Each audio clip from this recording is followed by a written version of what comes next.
오늘 중앙일보 보도 보면서 정말 뜨악했던 게 이제 비사들이 좀 하나둘 나오는 거 네, 아니겠습니까? 그런 어제 상황인데 그 김건희 특검법 관련해가지고 여론 동향을 전하기 위해서 대통령실 수석이 이제 윤석열을 찾아갔더니 윤석열이 차라리 나를 탄핵하라고 해라 이랬다는 거 아닙니까? 그러니까 김건희 특검법보다는 내가 탄핵되는 게 낫다. 그래서 먼저 탄핵되셨죠 지금. 네. 나는 그러니까 네. 사랑밖에 몰라. 아니 그리고 이제 결국은 이제 윤석열이라는 사람 자체가 늘 이제 주변에도 많이 얘기했던 게 결국은 정권을 창출한 1등 공신은 김건희였다. 공동 창업자이자 국정 파트너로서 김건희를 공사적으로 다 인정했다는 거 아니겠습니까? 아니 네. 집에 가면은 김치찌개 끓이고 계란말이 해가지고 계란말이 하고 오늘 하루 있었던 국정 현안에 대해서 다 보고를 했다는 거잖아요. 그럼 이건 이렇게 하고 저건 저렇게 하고 사람은 이렇게 쓰고 이렇게 하라. 가만히 있어봐. 내가 전화 좀 해볼게. 이렇게 한 거잖아요. 그러니까, 네. 그러니까 공동정권이라고 초반부터 얘기가 있었는데 실제 그게 맞다는 것이 확인이 좀 되는 것이고 저도 취재 과정에서 제일 많이 들었던 게 어떤 거였냐면 국민의힘 관계자가 이런 얘기를 합니다.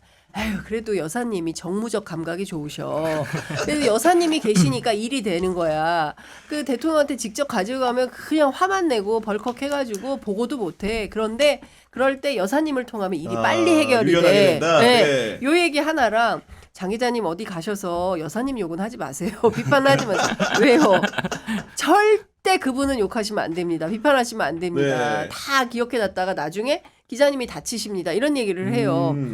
그러니까 오래된 거예요. 김건희라는 사람이 소위 권력을 쥐락펴락하는 맞아요. 핵심 네. 주체로서 상당한 역할을 한 겁니다. 그런데 지금 이 순간도 김건희 씨는 관저에서 뭘 하고 있는지 잘 네, 모르잖아요. 국민들이 몰라요. 네. 가만히 있겠어요?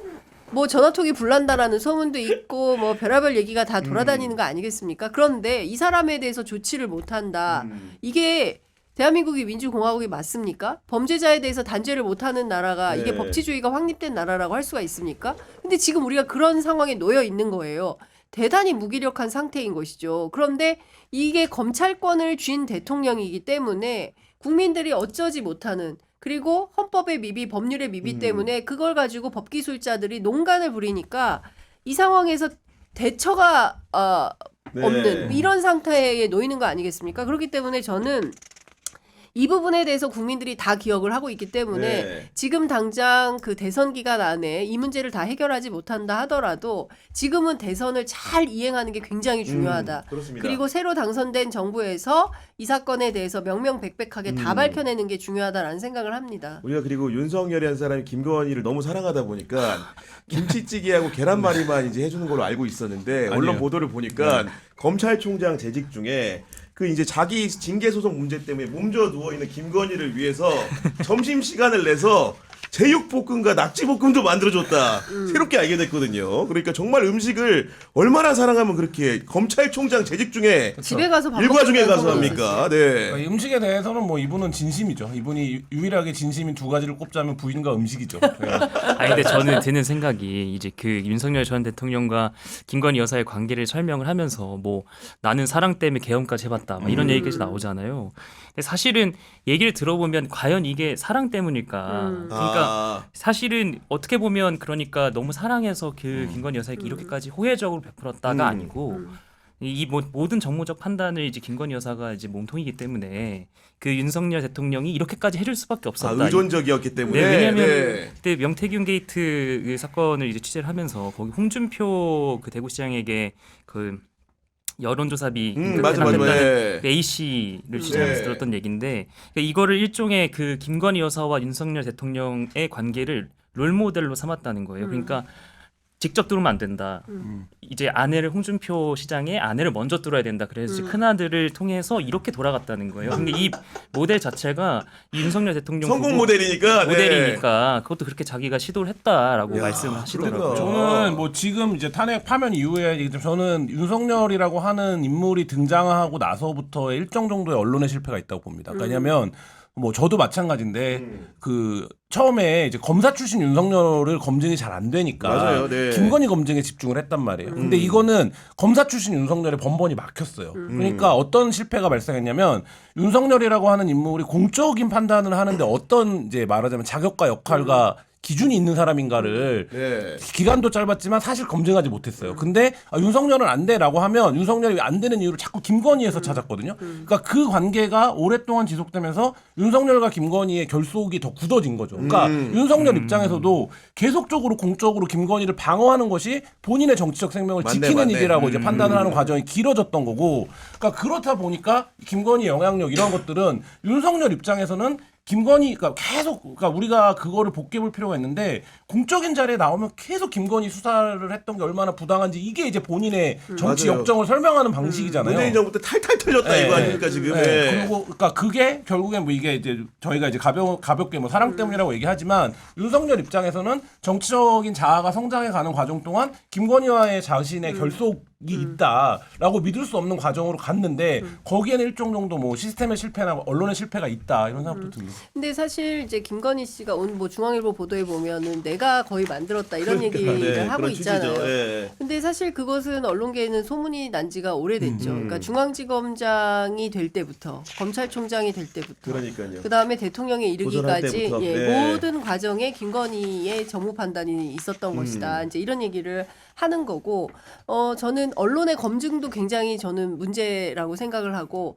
생각해 보면 문재인 정부 때 검찰총장 하던 그 시절, 소위 얘기하는 추윤 갈등 때 그러니까 추미애에 대한 악마화 대신에 윤석열을 너무 많이 들었죠. 근데 그때 윤석열 편된 언론은 보수 언론만이 아니었어요. 그러니까 진보 언론도 그랬어요. 그리고 그때 당시에 화면을 다시 돌려서 보면 거의 무슨 멱살잡이할 수준으로 장제원 의원하고 싸우는 그 그러니까, 국회 네. 상임위장에서의 갈등 상황을 보면 거의 욕만 안 했지, 막 이런 표정이 나와요. 그런 걸 보면 정상이 아니다. 그러니까 공적 임무를 수행하기에는 굉장히 위험한 인물이다라는 성적이, 것이 네. 그때도 한동수 변호사도 다 맞아요. 증언을 하고 있지 네. 않습니까? 근데 그때 그런 것들을 우리 언론들이 적확하게 보고 분명하게 보도하지 않았던 그 책임은 분명히 있다 이렇게 생각합니다. 맞는 말씀이시고. 그리고 네. 조금만 덧붙이면 이 부분에 대해서, 그리고 가장 우선적으로 반성을 해야 되는 분들은 신용환 교수가 많이 얘기하지만 캠프 때 캠프 인사들 다 알았다는 거 아닙니까? 이미 그런 그런 사람인지를 사람인지를. 네, 그러면 위험성을 최소한 거기서 100명, 대통령이 됐을 때 대통령실 다 알았다는 거 아닙니까? 지금 네. 얘기 들어보면 그러면 400명, 그리고 국민의힘 의원들 다 알았을 거 아닙니까? 그러면 최소 500명, 600명 정도가 그 사람을 둘러싸고 있는 사람들이, 그 중에 노하고 나온 사람 지금까지 딱 2명밖에 없는 거 아닙니까? 신용환, 류혁 2명밖에 없는 거 맞아요. 아닙니까? 네. 그러면 결국엔 그 5, 600명이 뻔히 그런 상황이고 그런 사람이었음을 알고 있으면서도 용인해주고 온 게 이 파면에 이른 결과였고, 맞아요. 그리고 네. 지금 국민의힘이 그거에 대해서 단 한 번도 반성을 하거나 그거에 대해서 성찰하거나 뭐 이런 사람이 지금 김상우가 한 명 있는 거 아닙니까? 뭐 이런 상황들이 지금 이 말하자면 보수의 토양, 보수의 어떤 정치 이런 거 자체를 황폐하게 만들고 있다. 뭐 이거에 대한 뭐 얘기가 좀 그렇죠. 필요합니다. 근데 저는 근데 이게 진보 보수의 문제는 아닌 것 같아요. 왜냐하면 우리 그 김건희 여사님께서 뭐라고 했습니까? 예? 그 뭐 본인들이 그 뭐야 진보의 뭐랬더라? 그 일본 말 썼잖아요. 네. 오야붕. 오야. 진보의 오야붕이라고 그랬어요.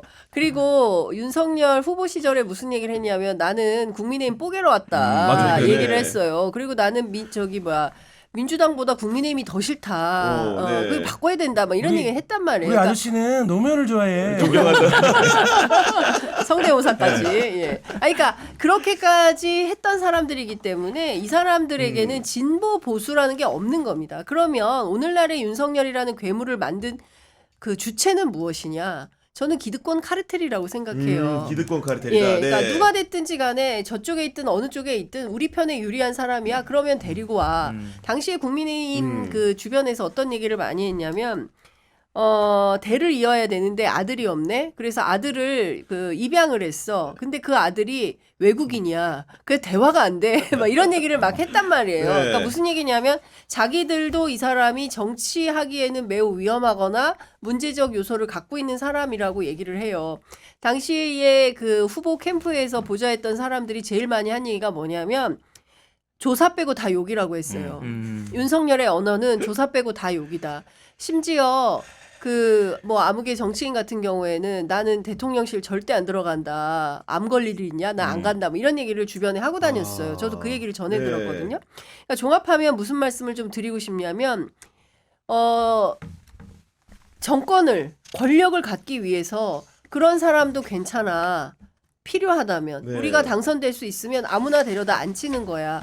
이 기득권 카르텔이 지금 이 순간에도 작동하기 때문에 한덕수라는 사람이 저런 만용을 또 예. 부리게 되는 거고 이게 자자손손 대대로 영원히 우리끼리 맞아요. 해먹는 구조인데 왜 자꾸 국민들이 소리를 높여? 왜 자꾸 민주주의 하자 그래? 예? 자유민주주의는 그냥 데코에 불과한 건데 니네들 왜 자꾸 주권을 요구하는 거야? 국민 주제에 이런 얘기를 하고 있는 거란 말이에요. 그렇기 때문에 지금 상황에서는 아주 디테일하게 어떤 내란이 누구에 의해서 어떻게 기획이 됐는지 이것을 정말 다 파헤쳐야 된다라는 생각을 하는 겁니다. 그럼에도 불구하고 바꿀 수 없는 것은 대선은 이제 6월 3일 날 치르기로 한 것이고, 근데 국민의힘 상황이 참 재밌습니다. 아까 이제 김한 기자 얘기했지만 15룡, 18룡 지금 이렇게 많이 나왔다는 거죠 지금. 네. 왜 나왔을까 이런 면면들을 보면 지금 지자체장만 한 5-6명 거론되는 거 아닙니까?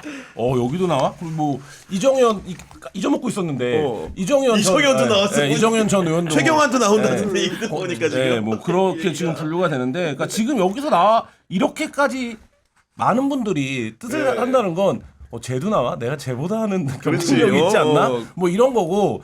또 한 가지 주목할 거, 이들이 모두 개헌을 얘기하고 있어요. 왜 개헌을 얘기하냐? 본인의 지지율이 개헌에 대한 지지율보다 낮아요. 그렇기 때문에 개헌을 얘기해서 내 지지율을 개헌을 지지하는 국민들 그 지지율만큼은 끌고 가야겠다라고 해서 그 정치적 필요에 따라서 지금 다 개헌을 한동훈 전 대표까지 개헌을 얘기하고 있는 상황이고, 결국엔 뭐 이렇게 가면 뭐 망한 집이 더 시끄럽다고 뭐 예비 경선도 해야 되고 뭐 이런 구도로 가는 방향으로 지금 가고 있는 것 같습니다. 아니, 여러분들이 출마 선언을 하고 있는데 오늘 단연 웃겼던 거는 우리 안철수 의원이 사진이랑 찍혔어요. 뭐냐면은 왼손 검지에 글자가 써 있는 거야. 지금 사진 혹시 보여줄 수 있습니까? 그 나오고 있을 텐데 그 사진에 6글자가 적혀가지고 도대체 이게 뭐냐? 사람들이 관심을 가지고 안철수 의원 측에 물어봤더니 이게 왜냐면 윤석열 왕자가 학습니까? 혹시 왕자 같은 거 생겨가지고 혹시나 대통령 이번에 4수니까 무조건 돼야 되잖아. 또 왜 이순신 동상 앞이냐? 그러니까 그런 얘기 있었는데 보니까 자세히 봤더니 이효진 원광대라고 써 있대요. 이게 뭐냐? 그 대변인을 소개를 해야 되는데 이름이나 양력을 좀 이제 까먹을까봐 잠깐 적어놨던 거였는데 우리가 손가락에 써져 있는 글씨에 민감하다 보니까 굉장히 예민하게 본 거죠. 이제 그런 상황이었던 게 너무 웃겼어요. 뭐 그거보다 이분이 어떤 뭐라 그럴까요? 그러니까 정치적 커뮤니케이션 능력이 참 성장이 안 되는 분이에요. 그러니까 대통령을 지금 네 번째 나오는 거죠. 네 번째 나오는데 오늘도 엄청 떨더라고요. 말을 하는데. 마이크 울렁증이 있구나. 그러니까 이게 보통 경향 TV 나오셔야 되네. 이게 연예인과 정치인은 카메라 세례를 많이 받으면, 카메라 마사지를 받으면 말도 좋아지고 제스처도 좋아지고 이게 이제 자연스럽게 그렇게 되는데, 보면서 이분이 참 저 능력이 안 는다 이런 생각을 했습니다. 아니, 그리고 또 하나 재밌었던 홍준표 대구시장. 물론 이제 그 흉악범을 염두에 두고 한 말이긴 한데 하필 오늘 흉악범이 난무하는 세상으로부터 우리 국민을 지키려면 확정된 사형수는 반드시 형사소송법에 따라 집행을 해야 한다. 누가 떠오르더라고 갑자기 이게. 해병대 예비역들이 거의 비슷한 시간에 국회에서 제가 국회로 기억하는데 국회에서 윤석열을 사용하라는 기자가. 아니, 그러니까 이게 출마하시는 분들 면면을 보니까 정말로 이번에 국민의힘 그 경선은 예비 경선도 하고 본경선 절차가 있지만 말 그대로 이제 난립한다는 표현이 제일 적합한 것 같습니다, 선배. 근데 저는 참 다 부질없다라는 생각이 좀 들고요. 뭐 계속 제가 경향 TV 나와서도 말씀 많이 드렸지만 이번 대선은 완벽하게 내란 심판 선거가 될 거예요. 그동안의 선거는 윤석열 심판이었다면 이번에는 내란 심판 선거가 될 거고, 이 부분에 대해서 온 국민이 저는 거의 비슷한 마음들을 갖고 계시다. 그동안에 저는 이제 광장의 민심을 위주로 취재를 했었는데 파면 이후에 저작거리 민심을 취재해 보니까 그냥 동네 엄마들도 그런 얘기 하는 거, 이번에는 확실히 정리해야 된다. 나라가 이렇게 절단 날 수 있는 거를 아무 때나 휘딱휘딱 계엄을 해? 이거는 절대로 안 된다. 불안해서 살 수가 없다라는 거예요. 일단 기본권 침해가 너무 걱정되잖아요. 그 계엄의 그 밤에 그 이튿날 아침에 우리 학교 가도 돼요? 마트 가도 돼요? 공항에 나갈 수 있습니까? 이런 것들을 다 출장 가도 되나요? 이런 맞아요. 것들을 물어보지 네. 않습니까? 이런 일상의 침해를 함부로 범하는 세력이 내란 세력이에요. 그러면 이 내란 세력에 대해서 선을 긋고 우리는 내란을 일으킨 윤석열하고는 다른 정치 집단입니다. 국민의힘에서 1호 당원 윤석열 당적 박탈하겠습니다. 그것도 안 해. 예. 예, 그리고 나서 우리는 건강한 보수 정당을 하겠습니다. 라고 해야 옳죠. 그렇죠. 네. 그런데 지금 이 순간 그게 아니라 윤과 함께 가겠다는 거잖아요. 윤과 함께 박수치고 쌍권총 달고 우리 대선 앞으로 15명, 150명이 나와도 아무 의미가 없다. 네. 이미 중도는 국민의힘을 지지할 생각이 없어요. 이번 대선 해보나 마나입니다. 그럼에도 불구하고 이 사람들이 이렇게 악의다툼을 벌이는 이유는 뭐냐? 당권 때문에 그렇죠. 그래요. 조직이죠. 당권을 쥐고 내년 지방선거에서 자기 몫을 다 챙겨야 되거든요. 그래야 총선 뛸 수 있고 자기가 국회의원 계속 해먹을 수 있는 구조가 되는 겁니다. 이 찌질한, 네. 치졸한 이런 정치를 대한민국 사회가 언제까지 지켜봐야 됩니까? 저는 그런 차원에서 이 국민의힘이라는 정당 자체에 대해서 국민들이 정말 깊이 있는 고민이 좀 필요한 때다. 대한민국에 보수정당 없어요. 네. 제대로 된 건강한 보수정당을 민주당은 뭐 하겠다고 하니까 뭐 그럼 민주당이 보수정당을 한다면 그 밖에 다른 보수정당이 필요한 것이고 국민의힘은 보수정당으로서의 명운을 다했다. 저는 사망선고 끝냈다라고 봅니다.